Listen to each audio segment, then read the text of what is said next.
Gracias. Habiendo concluido el rol de oradores, le damos el uso de la palabra con el señor Nelson Eduardo Chac Yalta, Contralor General de la República. Solamente que responda a los congresistas que se encuentran presentes, por favor. Muy bien, gracias, señor presidente. Quizá empecemos por lo último, que es más fácil, ¿no? Hay muchas preguntas, sí, y las vamos a entregar todas por escrito con el detalle respectivo. Pero a ver, en el caso de Ucayali, congresista Uchunahua, efectivamente, la Contraloría ha intervenido, identificó que había indicios de documentación falsa, ¿no? Pero ahí hay un tema legal. O sea, frente a una situación de documentación falsa, lo que tiene que hacerse es una investigación. Entre tanto, el gobernador regional tomó la decisión, haciendo, me imagino, un análisis costo-beneficio, de firmar ese contrato. Ahora lo que hemos hecho, y vamos a hacer una nueva acción de control simultánea, ahora en el mes de abril, para poder verificar si efectivamente esa información, esa documentación que se presentó y que tenía indicios de presunta falsedad, son verídicas o no. Si no son verídicas, evidentemente postularemos una auditoría de cumplimiento para efectivamente establecer las sanciones que correspondan. Y si son verídicas, entonces este riesgo que se ha identificado habrá sido superado y más bien nos preocuparemos en que hagan bien la carretera, ¿no? Con relación a lo que menciona la congresista Chacón, y ahí aprovecho, ¿no? También del tema de consultorías y demás. A ver, como yo he mencionado a este Congreso en varias oportunidades, toda obra pública, no importa qué modalidad tenga, siempre la Contraloría puede hacer control posterior. No importa que sea una PP, no importa que sea una obra por impuestos, no importa que sea una obra de Estado a Estado.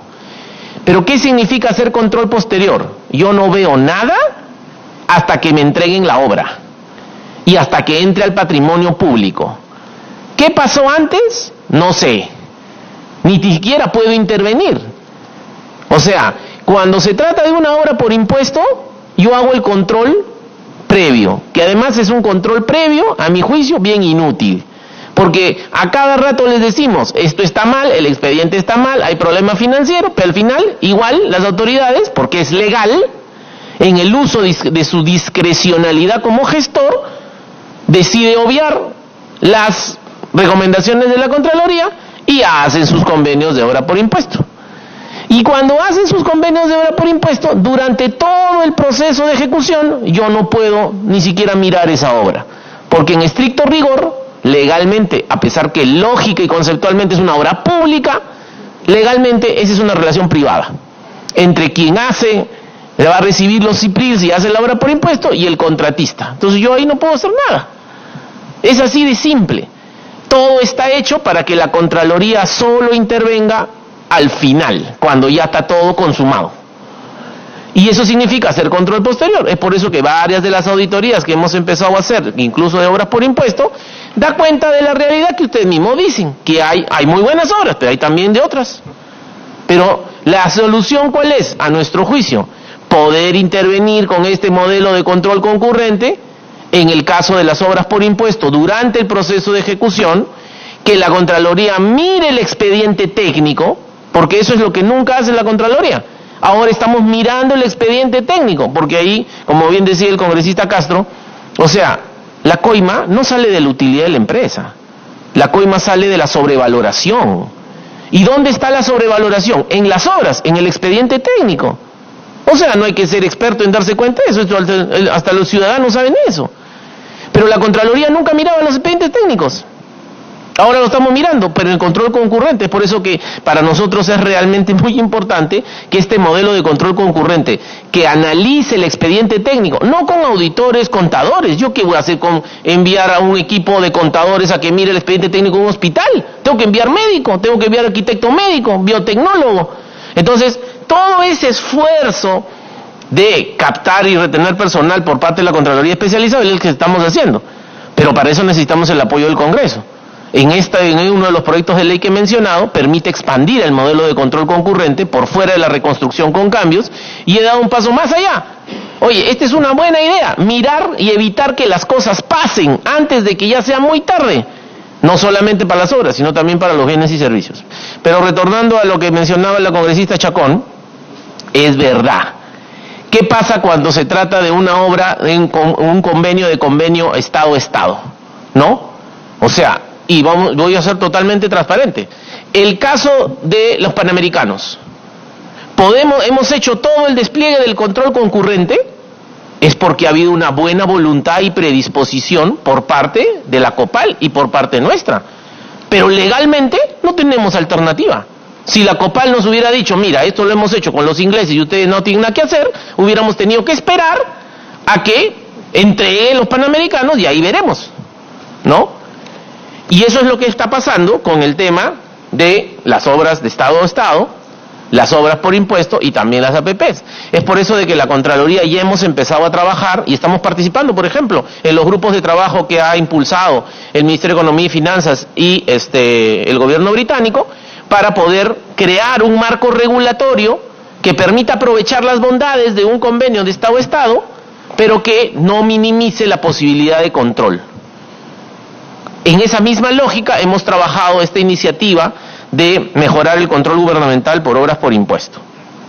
Ahora, ¿qué es lo que está sucediendo con el tema de las consultorías? Nosotros tenemos ya toda la información a propósito de varios pedidos de la congresista Chacón desde el año pasado, ¿no? Ya hemos hecho esa parte del trabajo, que es un análisis de estadística descriptiva, sector por sector, que como es poner en blanco y negro toda la información que está en el portal. Ya. Pero, ¿qué hacemos con eso? Solamente podemos relevar de que, lo que ustedes ya saben ya, que los gastos en consultoría todos los años crecen y crecen y crecen. Pero, ¿eso es legal? Claro que es legal. Es más, esos gastos están en las partidas que este soberano Congreso aprueba en el presupuesto. Y entonces lo tienen que ejecutar. Ahora, que esas Perdón, sí, adelante. La palabra a la congresista Chacón. Gracias, señor Contralor. Sí, efectivamente, este Congreso aprueba lo que manda el Ejecutivo. Sin embargo, la información del pie de página, del detalle en qué se va a gastar, no nos lo envían. O sea, el evento deportivo, la celebración, no nos lo envían. Entonces, lamentablemente, si es que de alguna manera tú no le apruebas el presupuesto, porque además no te dan la información debida, este Congreso se convierte, señor Contralor, en obstruccionista. Pero además, al no darte información de la letra pequeñita, también le estás negando la aprobación del presupuesto para las obras importantes. Entonces creo que aquí el error no es de un Congreso que lo aprueba, sino de un Ejecutivo que no da información. Gracias. Puede proseguir con... En esa misma línea, es por eso de que ya les he mencionado que ahora y después de Semana Santa vamos a empezar a acreditar las comisiones a nivel nacional. Vamos a hacer un operativo a nivel nacional para ir al fondo de ver qué es lo que está pasando con el gasto en el tema de consultorías, asesorías. Pero ahí hay que ser prudentes, no hay que satanizar ese gasto. Hay muchas consultorías y asesorías que de repente lo que está mal es el clasificador y el registro. Por ejemplo, dice, hemos hecho un evento, ¿no? Que puede ser de celebración de algo. Sí, pero también puede ser una capacitación y se ha registrado ahí. O sea, se ha hecho una consultoría. Por ejemplo, en la Contraloría, todas las contrataciones de las sociedades de auditoría para hacer las auditorías a los estados financieros a nivel nacional, todas son consultorías. Pero es algo que tenemos que hacer. O sea, tenemos que hacer un análisis más profundo, y como dice la congresista Chacón, es por eso que vamos a hacer un operativo a nivel nacional para entrar en el detalle.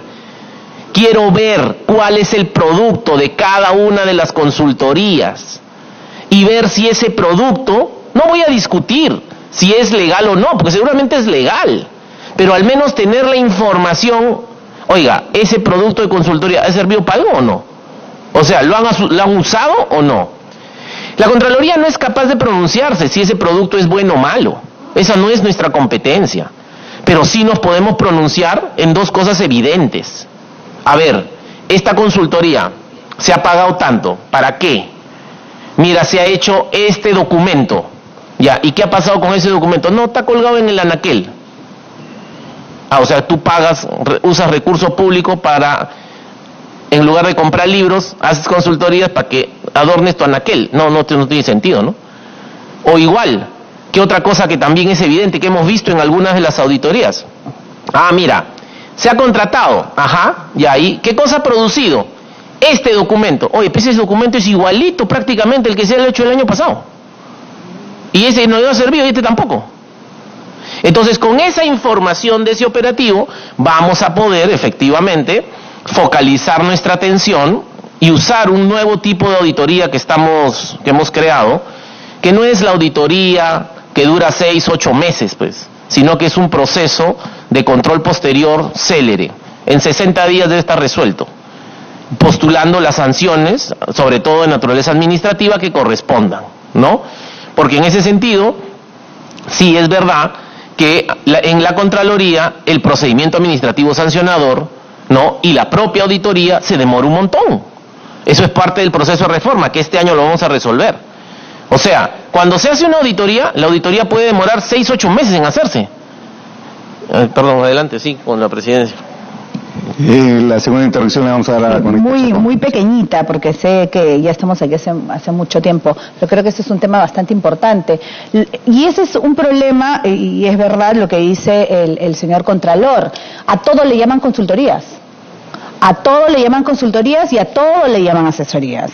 Cuando el ministro Saavedra presentó su presupuesto a este Congreso por 1.800.000 si no me equivoco, que están los asesores, y yo le reclamé y le dije que no podía ser posible, ¿no?, a pesar que era el único ministro que había quedado del gobierno anterior.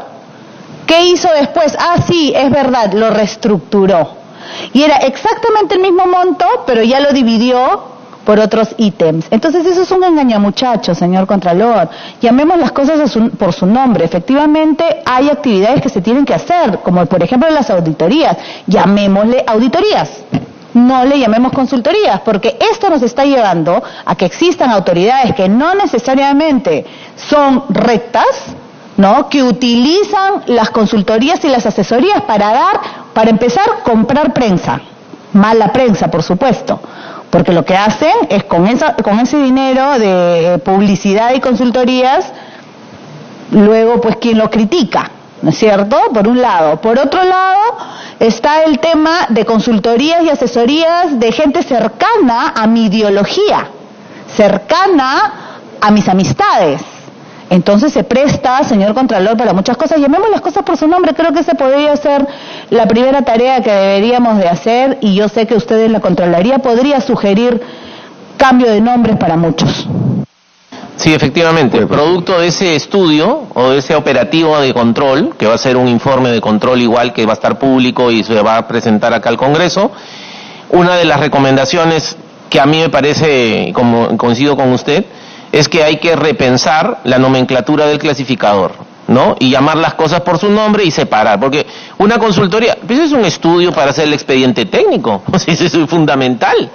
Nadie va a discutir que eso está mal, pero hay que separar la paja del trigo, porque ahorita está todo en una bolsa y genera una reacción natural, pero que muchas veces resulta desproporcionada, porque no estamos realmente focalizando el registro adecuadamente, ¿no? Pero no se preocupen, nosotros nos comprometemos. Ahora, ya a partir de la próxima semana, perdón, sí. Una última interrupción por sección, porque de acuerdo al reglamento son 2, le vamos a dar uso a la palabra a Conita Figueroa. Sí, muchas gracias, presidente. Sí, solamente para colaborar, y han tocado un tema importante y latente que callamos todos por miedo, pues, a la prensa, ¿no? En la prensa, en medios de comunicación, se gasta un montón de plata, señor Contralor. Es necesario que usted, a este medio de comunicación, que se gasten millones de soles cuando tengo hambre en mi pueblo, cuando tengo miseria en mi pueblo, cuando hay miseria total en educación, actualmente anemia avanzando en todo el país, actualmente, hoy, ahorita mismo en mi región y en todas las regiones, usted va a matricular a sus hijos, no hay aulas para matricular. Esto, por ejemplo, es vergonzoso, señor Contralor, y es necesario que usted haga un trabajo especial en esto, porque se han llevado millones de dólares del país, pues. ¿Y qué pagan ellos? Nada. Entonces, eso es necesario que pongamos las cosas bien en claro. Muchas gracias, presidente. Gracias. Proseguir, señor Contralor. Gracias, señor presidente. Bueno, entonces, en el tema de consultoría yo creo que la realización de este operativo va a dar suficientes luces y aclarar cuál es el estado de situación para que se tomen las medidas correctivas. Y también va a permitir, por parte de la Contraloría, tener la información para elaborar las carpetas de servicio y proceder al deslinde de responsabilidades cuando encontremos que algo se ha hecho mal.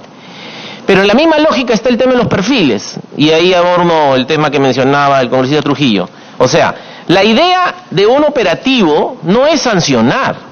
O sea, yo ya sé lo que voy a encontrar, que la gran mayoría de los alcaldes y de los gobiernos regionales no cumplen los perfiles.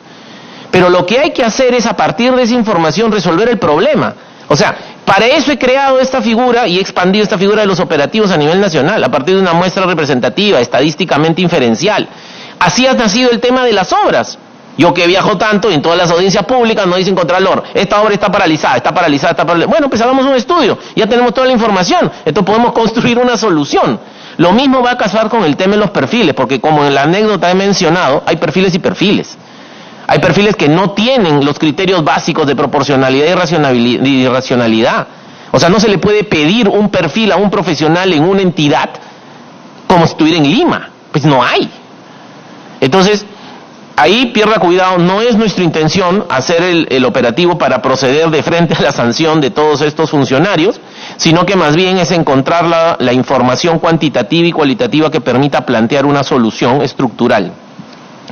Y con relación a su pregunta respecto de, efectivamente, yo también comparto con usted esa tradición descentralista. ¿Qué pasa con la aplicación de las disposiciones transitorias y finales de la ley 3742? Ya hemos empezado el año pasado. El 30% de oficinas de control a nivel provincial no existían, las hemos creado. Hemos nombrado a 196 jefes de OSI provincial, o sea, ya tenemos 196 jefes de Contraloría, independientes, designados por mi despacho, pagados por la Contraloría, que no dependen del alcalde, que son los jefes de esa oficina. Hemos iniciado el proceso de absorción administrativa en 45 municipalidades distritales, que son las de Lima y Callao, las de Lima en particular, en las 196 provinciales y en las 26 regionales, ¿no? Esperamos, todavía, y para eso también, el año pasado tuvimos un problema, efectivamente, porque luego, en el marco del proceso de transferencia financiera, estas transferencias financieras requerían acuerdo de consejo. Y ya a partir después del mes de octubre, ya ningún consejo municipal quería reunirse. Entonces nadie quería aprobar las transferencias. Es por eso de que en la vida real no se efectuó el año pasado ninguna transferencia de recursos a la Contraloría para poder absorber administrativamente las OSIs. La hemos tenido que financiar con el propio presupuesto de la Contraloría que este Congreso nos ha facilitado. Ahora lo que estamos haciendo es, ya tenemos alrededor de 100 entidades, ¿no?, de estas casi 300 que he mencionado, que ya nos han hecho las transferencias, y de hecho la idea es, al 31 de diciembre de este año, debe culminar el proceso de transferencias de las oficinas de control institucional de los gobiernos regionales y de los gobiernos locales provinciales y de los distritales. No voy a crear 1.678 oficinas de la Contraloría. Basta con la provincia, y que de la provincia se despliegue hacia los distritos de su jurisdicción para los servicios de control. Ahora, en esa misma lógica, ¿no?, ¿qué es lo que va a pasar en el año 2020? Vamos a iniciar el proceso de transferencia de las OSIs del gobierno nacional. Lo vamos a iniciar el segundo semestre de este año y lo vamos a culminar el próximo año. Es por eso de que en el marco de la 3742, al cierre del año del bicentenario, la Contraloría General de la República va a tener el control de todas las oficinas de control institucional de todas las entidades públicas de la República, ¿no? Y de esa manera tendremos realmente una presencia y total autonomía e independencia en la realización de sus servicios de control, ¿no? Le vamos a hacer llegar toda la información respecto efectivamente de los casi 1.000 riesgos que hemos identificado, situaciones adversas en el proceso de reconstrucción con cambios, así como también en el tema de los kits de abrigo. Pero todos estos operativos, y me voy a asegurar que así sea, en principio todos estos operativos son también, como usted dice, para llamar la atención y la corresponsabilidad del gobierno central, porque hay cosas que solamente lo puede resolver el gobierno central. Hay cosas que necesitan plata, hay cosas que necesitan leyes, hay cosas que no lo pueden resolver los gobiernos regionales y locales. Y eso está documentado. Esa es una virtud que tienen estos operativos. De hecho, por ejemplo, enviamos, y ahora ya hemos solicitado las reuniones con los ministros respectivos del ramo para poder encontrar y discutir qué soluciones de política pública se podrían tener a estas situaciones que se han encontrado en los operativos, y me voy a asegurar de que efectivamente todos los operativos de control sean informados también al Ministerio de Economía y Finanzas, porque en algunos de los casos, ¿no?, se va a necesitar algo de esfuerzo fiscal. El ejemplo es más, residuos sólidos, ¿no? O sea, no se están cumpliendo las normas porque usan botaderos. Sí, pero no hay relleno sanitario. ¿Pero dónde quieren que boten la basura? Está bien que no la boten en la calle, pero la norma es que usen rellenos sanitarios. Pero hay solo 31 rellenos sanitarios en todo el Perú. Entonces, es imposible pedir que el cumplimiento de la norma.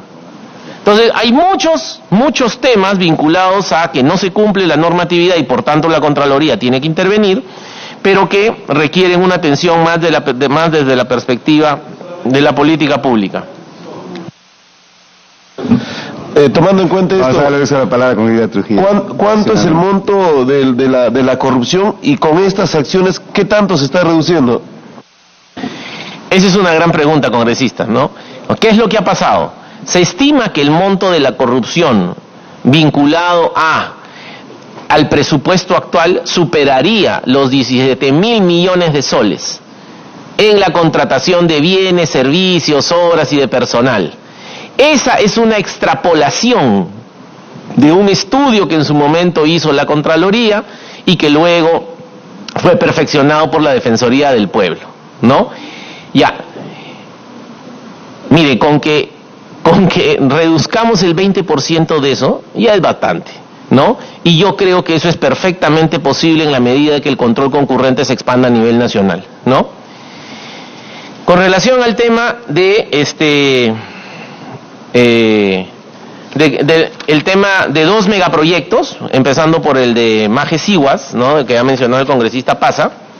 A ver, Maje-Sihuas es una obra que ahorita no está, digamos, en ejecución porque está a la espera de su adenda. Nosotros ya hemos sentado la posición de la Contraloría respecto de esta adenda. A mí me parece magnífico que hagan el cambio tecnológico. Lo que no tengo claro es por qué lo tiene que pagar el Estado, ¿no? Pero va a ser parte del proceso de discusión cuando los expedientes de la adenda lleguen a la Contraloría. Hemos participado en múltiples reuniones de trabajo en Lima y en Arequipa, y todavía esa adenda no llega a nosotros. Antes de que llegue a nosotros tiene que pasar por el Ministerio de Economía y Finanzas, ¿no? Y todavía tampoco ha llegado al Ministerio de Economía y Finanzas. Ahora, sin perjuicio de hecho, a pesar de que esa es la situación del proyecto, yo he dispuesto, dada la importancia del proyecto, es que se haga un control concurrente, ¿no? Hace un par de meses atrás se emitió un informe, y la próxima semana, después de Semana Santa, un equipo de la Contraloría va a volver a ir al proyecto de Maje-Sihuas a continuar con el análisis y la evaluación de cuál es su estado de situación. Pero en concreto, hasta que no haya una nueva adenda, ese proyecto va a seguir en su estado actual, ¿no? Ahora, ¿qué ha pasado con las denuncias que hemos recibido? Efectivamente, que usted nos ha trasladado muy gentilmente del sindicato, que son como 14. Todas las hemos atendido. De repente ahí lo que está habiendo un problema es que no le hemos, y le pido disculpas, no le hemos alcanzado a su despacho. Pero ahora, antes, cuando nosotros llegamos a la Contraloría, el promedio de tiempo para atender una denuncia era de 6 meses. Ahora estamos en 30 días hábiles. Y le contestamos al ciudadano. Entonces, voy a hacerle llegar, ¿no?, la información de todos esos 14 pedidos. Algunos no tienen ningún sustento, los hemos desestimado. Otros sí, hemos hecho las acciones de control, y hay un par que han generado, digamos, un proceso más serio de recopilación de información, y que seguramente eso se convertirá en una auditoría de cumplimiento, ¿no? Pero le vamos a hacer llegar toda esa información. Y con relación al otro proyecto muy grande, bueno, continuando con el congresista Paza y esta preocupación, que sí, efectivamente, es mi preocupación, porque tiene que ver con la gestión de la Contraloría, ¿no? Después de varios lustros en la Contraloría, decidí armar una carrera pública meritocrática en la Contraloría. Y generé un mecanismo de ascenso meritocrático. Y se hizo por primera vez un concurso interno de méritos, para que no sea el Contralor quien diga quién asciende y quién no asciende, porque esa era la discrecionalidad que tenía el Contralor, No, yo soy muy institucional, entonces que hagan un concurso público con un examen de conocimiento, un examen psicotécnico y una entrevista personal y su evaluación curricular. ¿Ya qué ha pasado? ¿He suspendido ese proceso? Sí. ¿Por qué? Porque nos ha llegado una denuncia, que la hemos verificado, de que el sistema que se ha usado para procesar las pruebas psicotécnicas no ha respetado los derechos de autor. Porque nosotros compramos una prueba estandarizada desde que tiene sede en Madrid y efectivamente no se han utilizado los parámetros que dicen. Entonces ahí hay según lo que me han informado los abogados, hay un vicio en ese proceso y entonces lo vamos a retrotraer, no vamos a cancelar, ¿no? Entonces, ¿por qué razón? Porque nosotros como Contraloría tenemos que ser los más celosos cumplidores de la legalidad. ¿Qué vamos a hacer? ¿Eso va a ser un perjuicio para los trabajadores? No creo, porque en primer lugar el proceso no ha terminado. El proceso no ha generado el derecho legal a los trabajadores. El documento del ingreso de este documento llegó el 27 de marzo, el 26 se publicaron los resultados. Pero de acuerdo a las bases, con los resultados no hay tiempo que moverse. Solo se mueven si yo saco una resolución diciendo ya no eres especialista 1, si no eres especialista 4, ya no te toca estar en Lima sino en Puno. Recién ahí se tienen que mover. Si se han anticipado, ¿no? Hay una complicación, pero lo que yo espero sinceramente es que ahora se terminen de hacer las investigaciones y se retrotraiga el proceso a la parte que corresponda y luego las personas que han ganado seguramente tendrán la oportunidad de volver a ganar. Pero además, este no es un proceso único. Ahora en el mes de mayo, en junio, vamos a abrir un nuevo concurso público. Y todos los años en la Contraloría quiero que haya un concurso público de méritos para que los mejores profesionales vayan ascendiendo y así se construya la carrera, ¿no?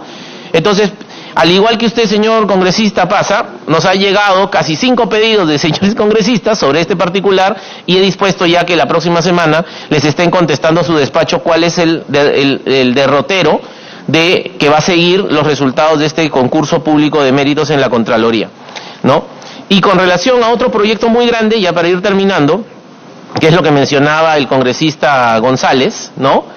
Es el tema de Talara, ¿no? Efectivamente, y ahí está la gran diferencia entre lo que hace la Contraloría, que es una auditoría y cumplimiento de legalidad. La Contraloría no va a discutir la pertinencia de haber gastado casi 5.000 millones de dólares en hacer Talara, ¿no?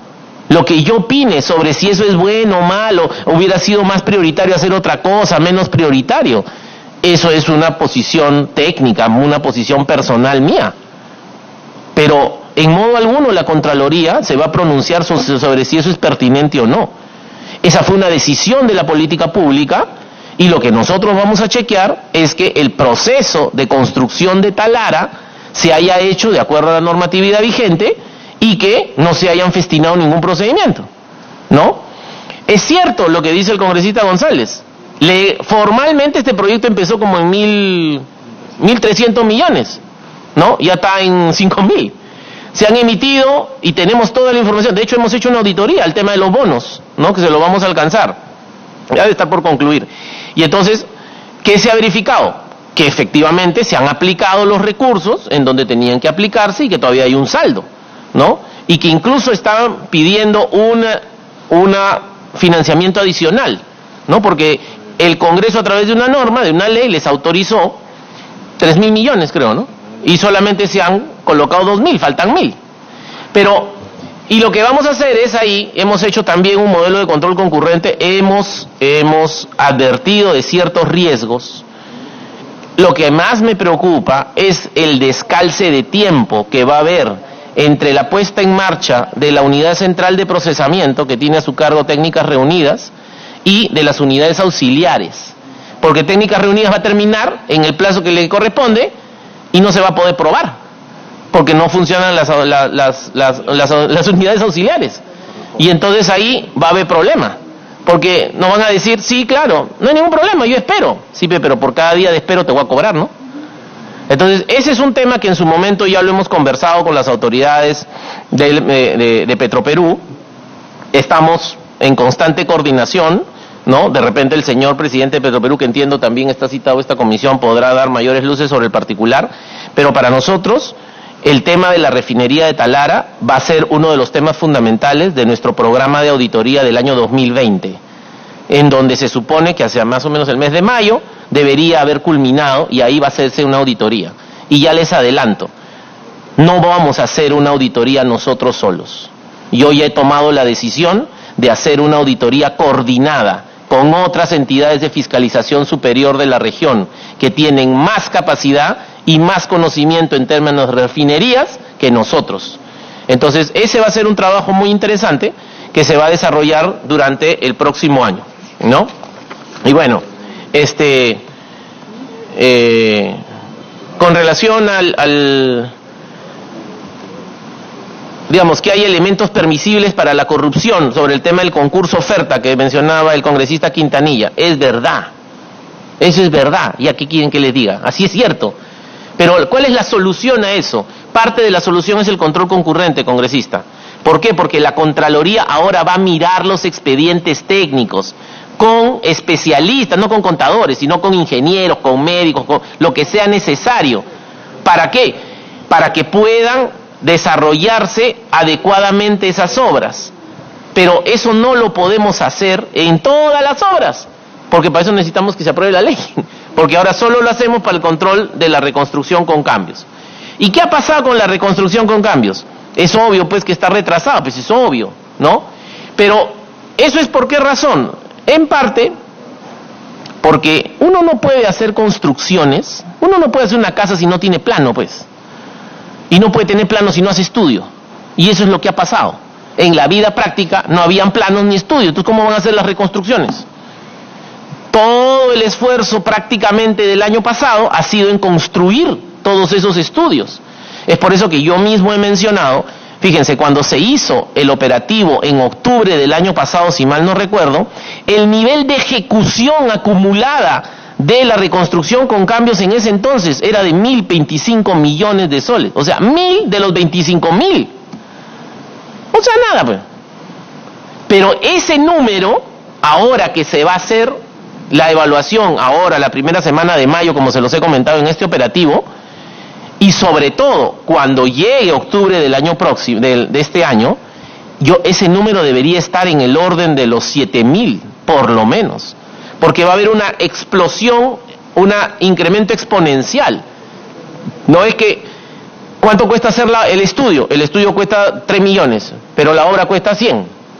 Entonces este año debería ser, si todo sale según lo programado, debería ser el año de la expansión de la reconstrucción con cambios, siempre y cuando se puedan garantizar las capacidades técnicas en los ejecutores.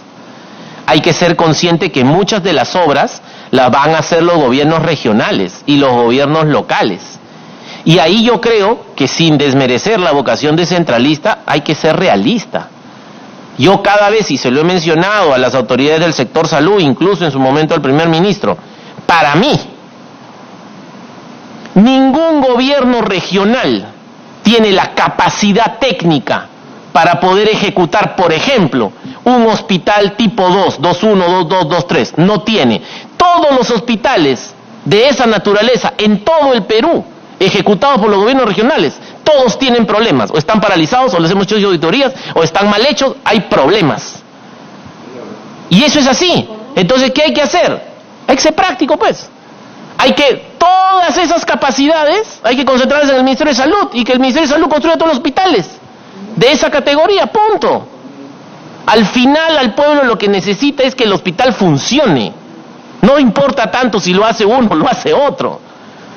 Y ahí viene otro problema. Yo acabo de estar, y es por eso que vamos a promover una reunión con la ministra de Salud, porque, por ejemplo, el Daniel Alcides Carrión de Pasco, ¿no? Está al 98%. Lo vamos a destrabar, sí, vamos a interponer nuestros buenos oficios y vamos a destrabar eso. Pero va a haber otro problema. No hay especialistas para operarlo. O sea, tiene una infraestructura hermosa, brillante, con tecnología de última generación. Pero en Pasco no hay nadie que lo opere. ¿Por qué? Porque en la vida real es así, nadie quiere ir a Pasco, pues. Ni siquiera las autoridades quieren ir a Pasco. Entonces los funcionarios tampoco quieren ir a Pasco. Entonces, ¿quién va a operar eso? Entonces, esos son los problemas de la gestión en la vida real. Alguien tiene que estar detrás de eso, no el contralor. Nosotros podemos interponer nuestros buenos oficios, pero hay muchos temas que resolver. Pero ese era el caso de el concurso oferta y finalmente, ¿no? Y finalmente, un tema que mencionaba el congresista Pasa, y ya con esto termino, presidente. La capacidad sancionadora de la Contraloría existe, es verdad, pero todavía no opera con celeridad. El procedimiento administrativo sancionador demora 2 años, ¿no? Entre que pasa la auditoría, pasa el órgano instructor, pasa el órgano sancionador, pasa el tribunal de segunda instancia, el tribunal de responsabilidad, todo eso demora como 2 años. Pero en el caso de las obras que se han auditado de Odebrecht, se han identificado casi 372 funcionarios con responsabilidades. El congresista Pasa, le vamos a hacer llegar cuál es el estado de situación de esos 372 funcionarios, 250 aproximadamente en obras públicas y alrededor de 122 funcionarios en APPs, todas dentro de las 18 obras que hemos visto de Odebrecht. ¿Qué más nos falta ver en Odebrecht? Solamente 3 obras más. Una carretera en Ayabaca, una obra de saneamiento en Chimbote y Olmos. Y con eso la Contraloría cierra todo el espectro de auditorías del caso de Odebrecht, ¿no? Le alcanzamos la información, porque ahorita no le podría decir, hay 372 funcionarios con responsabilidades, pero exactamente de ellos cuántos han sido inhabilitados al día de hoy, no tengo el dato, pero le alcanzo, ¿no? Ahora, también tienen que ser conscientes, y con esto acabo, las normas son así. La responsabilidad administrativa prescribe a los 4 años, funcional. La disciplinaria a los 3 años. La responsabilidad penal, en el mejor de los casos, a los 15 años. La responsabilidad civil a los 10 años. Es por eso que cuando hacemos una auditoría que ya está muy lejos de los hechos, es como yo digo, es solamente para tener la inquietud académica de saber qué pasó. Pero no va a pasar nada, porque todo va a prescribir. Es por eso que yo he dispuesto en la Contraloría que hay 3 obras de Odebrecht que a mi juicio no tienen por qué hacerse auditoría. O mejor dicho, no la haremos ahorita. ¿Por qué? Porque, ¿qué vamos a encontrar? Vamos a encontrar que hay una serie de problemas, sí, pero no va a haber efecto. Pues ya todo prescribió. Después lo haremos cuando tengamos algo más de capacidad. Ahorita hay que concentrarse en lo que todavía podemos hacer una diferencia, pero es así, ¿no? Entonces, eso, o sea, y con esto acabo, señor presidente. La congresista Chacón preguntaba, ¿hay base legal? Sí hay base legal para todo lo que se hace, pero la prioridad, la lógica, la necesidad es algo que está en el campo de la discreción del gestor público. O sea, ¿por qué hacen una obra y no otra? ¿Por qué priorizan esta acción y no otra? ¿Por qué en lugar de usar la plata para hacer esto y terminan usando la plata para hacer otra cosa? La Contraloría no puede discutir eso, salvo que efectivamente se cambien las normas, ¿no? Pero hay que evaluar si realmente esto es lo más conveniente, ¿no? O sea, yo no sé si ustedes sabían, por ejemplo, ¿no? Pero si yo encuentro en un proceso de ejecución, ¿no?, que hay documentación falsa, no necesariamente tengo que suspender el proceso. Pero ¿cómo si es documentación falsa? Ha ganado mintiendo. Pero la ley no dice que suspende el proceso. La ley dice podrá. O sea, ¿qué significa podrá? Que depende de mí, pues. Depende de mí decir si efectivamente cancelo el proceso o no, o que siga, ¿no? Entonces, por eso la lucha contra la corrupción es tan compleja, porque desde la Contraloría nosotros esencialmente lo que hacemos es un control de legalidad. que es en la parte técnica y en la parte normativa. Pero si hay amparo legal, es discrecionalidad del gestor tomar esa decisión. Lo que sí, y en eso reitero y estoy en total acuerdo con lo que ha mencionado la congresista Chacón, vamos a incrementar el flujo de información que nosotros tenemos al Congreso de la República. ¿Para qué? Para que la parte que les corresponde, a través del control político, la puedan usar con mayor información. Nosotros tenemos abundante información. Y de hecho, en el marco de la estrategia de transparencia que tenemos, todo se publica. Ahora todos los informes los pueden acceder a través de la página web. Sin perjuicio de eso, en varios de los temas que ustedes han mencionado, le vamos a hacer llegar directamente la información. Gracias, señor presidente. Se agradece al señor Nelson Eduardo Chac Yalta, Contralor General de la República, por su exposición y se le invita a retirarse en cualquier momento. Igualmente se suspende la sesión por breves segundos con la finalidad de pasar a nuestro siguiente invitado, Esther Bertarelli, presidente del directorio de Petroperú del Perú.